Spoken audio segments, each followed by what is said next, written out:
어머니에게.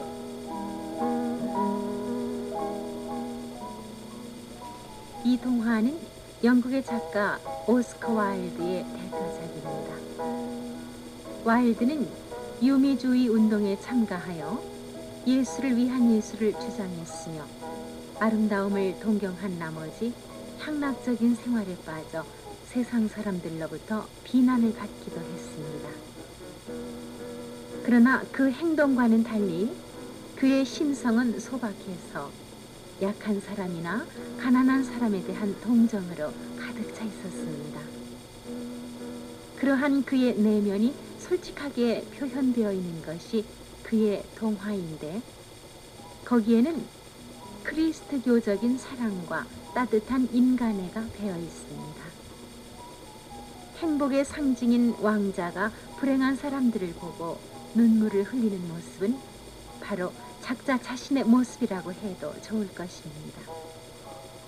이 작품은 가난한 사람들에 대한 동정, 불합리한 사회에 대한 분노, 현대인이 잃어버린 자기 희생의 존귀함을 아름답게 노래하고 있습니다. 애니메이션 세계 명작 행복한 왕자.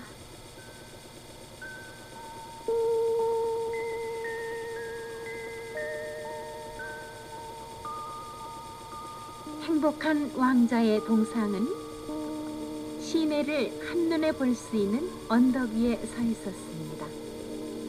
동상은 행복한 왕자라는 이름에 걸맞게 몸 전체에 금박을 씌웠고 눈에는 2개의 사파이어가, 차고 있는 칼의 손잡이에는 붉은 루비가 빛나고 있었습니다.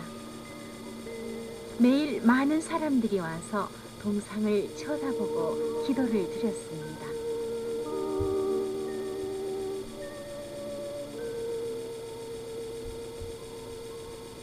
어떤 젊은이는 화가 난 듯이 말하기도 합니다. 혼자만 행복해하는군. 또 어떤 사람은 진심으로 고마워하기도 합니다. 왕자님을 보기만 해도 행복하지요. 가을도 끝나가는 어느 날 무리에서 떨어진 제비 한 마리가 광장에 날아왔습니다.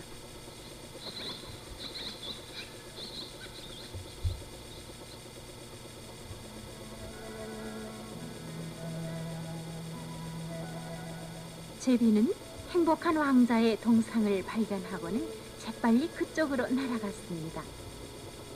그리고는 왕자의 발 사이에 내려앉아서 피곤한 날개를 쉬려고 하였습니다. 그때 커다란 물방울이 제비의 날개에 떨어졌습니다. 그리고 계속해서 한 방울 또 한 방울. 그것은 행복한 왕자의 눈에서 흘러내리는 눈물이었습니다. 당신은 왜 우시나요? 나는 행복한 왕자다. 이 세상에서 살고 있었을 때는 매일 행복했기 때문에 눈물을 흘린 적이 없었다. 그렇지만 지금은 다르구나.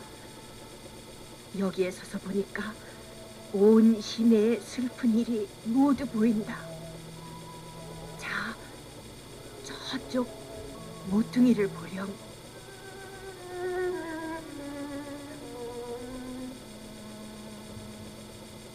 그곳에는 창 너머로 가난한 어머니와 어린이의 모습이 보였습니다.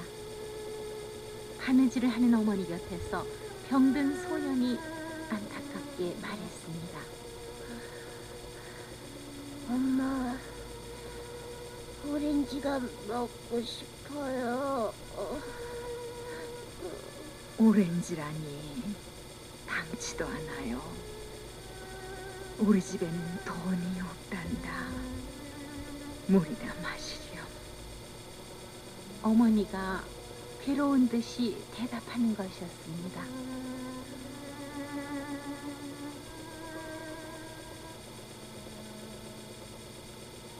왕자가 제비에게 말했습니다. 제비야, 내 칼자루에 박힌 루비를 빼내어 저 집에 갖다 주고 오지 않겠니? 제비는 여름 내 시내의 사내 아이들이 자기를 못 살게 군 일이 생각나 별로 마음이 내키지 않았습니다. 그러나 왕자의 눈에서 금방이라도 흘러내릴 것만 같은 눈물을 보고는 심부름을 하기로 했습니다.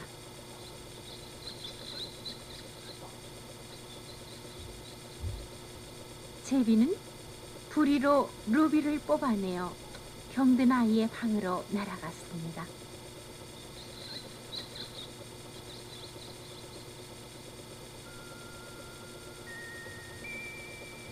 어머니는 바느질을 하다가 깜빡 잠이 들었습니다.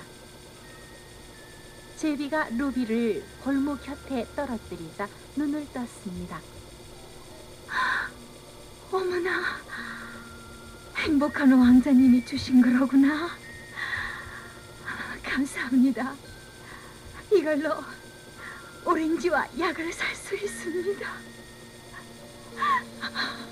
어머니의 볼에는 눈물이 흘러내렸습니다.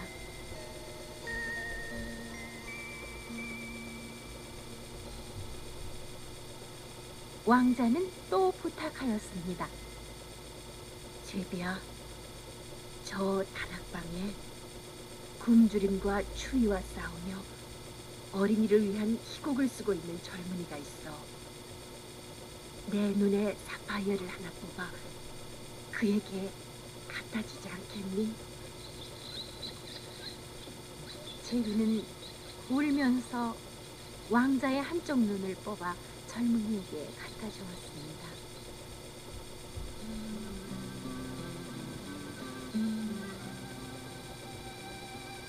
그날 밤 그 다락방에 난로불이 타는 것을 보고 왕자는 기뻐했습니다.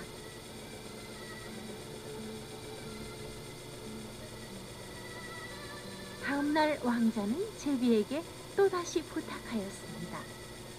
제비야, 한 번만 더 심부름을 해다오. 저 아래 광장에서 어린 성냥팔이 소녀가 울고 있는 것이 보이지? 넘어져서 도랑에 성냥을 빠뜨려서 우는 거란다.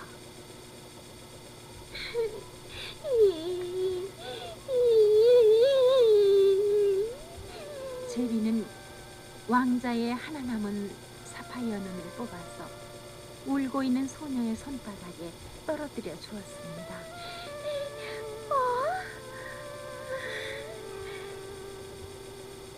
눈이 없어진 왕자는 이제 아무것도 볼 수 없게 되었습니다. 아, 불쌍한 왕자님.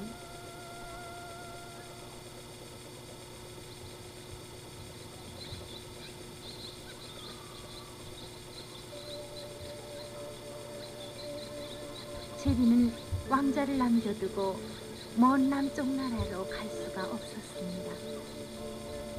그래서 제비는 그날부터 왕자의 곁을 떠나지 않았습니다.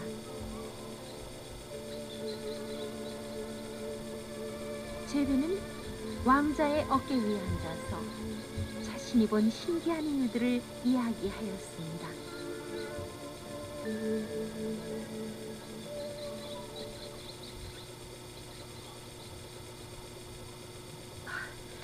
제비야, 고맙다. 하지만 이 도시의 일이 마음에 걸리는구나. 내가 시내를 좀 살펴보고 오렴. 제비는 찬바람이 부는 시내로 날아갔습니다. 시내에는 길거리에서 떨고 있는 노인이나 다리 위에서 울고 있는 어린 형제 등 불쌍한 사람들이 많았습니다. 제비는 급히 돌아가서 보고 온 것을 왕자에게 모두 말했습니다. 왕자가 말했습니다. 내 몸은 금박으로 덮여 있으니 그걸 벗겨다가 가난한 사람들에게 갖다 주려느나 그것을 팔면 집이나 옷도 사고 먹을 것도 살 수 있을 게다. 제비는 부리로 금박을 벗겨서 가난한 사람들에게 나누어 주었습니다. 어둡고 쓸쓸하던 도시가 어느덧 밝아졌습니다.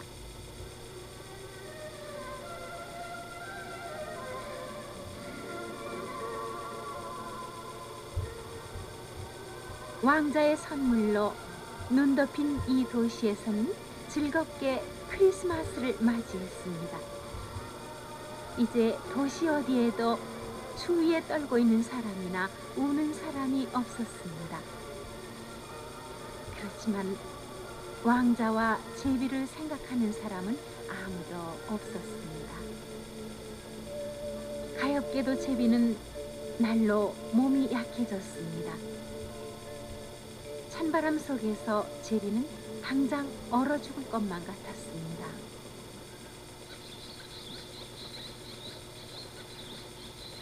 제비는 안간 힘을 다하여 날아올라 왕자의 어깨에 내려앉았습니다. 안녕히 계셔요, 왕자님. 제비는 왕자에게 작별 인사를 하고는 왕자의 발밑에 떨어져 숨을 거두었습니다. 그때 왕자의 동상 안에서 뚝 하는 소리가 났습니다. 그것은 왕자의 심장이 쪼개진 소리였습니다.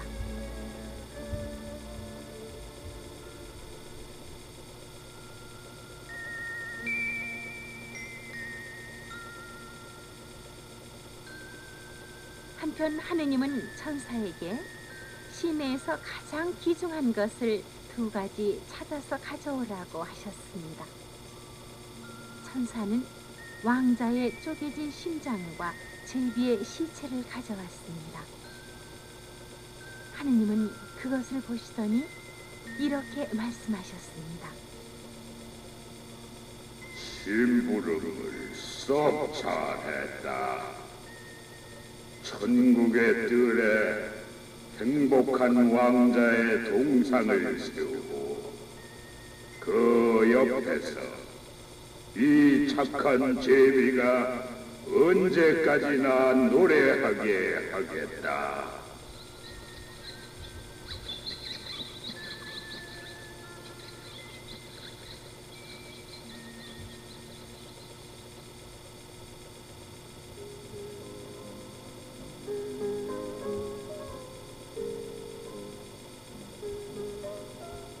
이 동화에서 배울 점.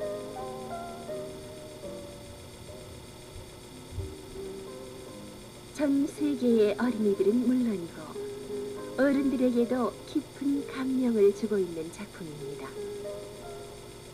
이 작품의 주인공인 행복한 왕자의 동상은 자기의 몸을 깎아가면서까지 불행한 사람들을 위하여 사랑을 베풉니다.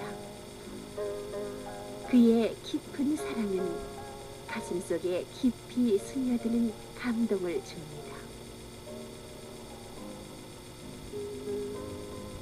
왕자의 동상이 서 있는 도시는 갖가지 괴로움과 슬픔에 떨며 많은 사람들이 살고 있는 이 세상을 상징하는 것으로 보이며 왕자가 자기의 2눈에 박힌 사파이어와 몸에 입힌 금박 등을 마을의 가난한 사람들에게 떼어주는 것은 숭고한 성자의 사랑으로 보입니다. 원작을 보면 왕자가 자기의 몸을 희생하여 마을 사람들에게 사랑을 베푼 결과 보기 흉한 모습이 되자 도시 사람들은 왕자의 모습이 볼품없다고 거지 왕자라 흉을 보며 왕자를 핍박하게 되고 마침내는 왕자의 동상을 불에 녹여 없애버립니다. 이것은 현실 세계의 어리석음과 천박성을 나타낸 것이라 하겠습니다.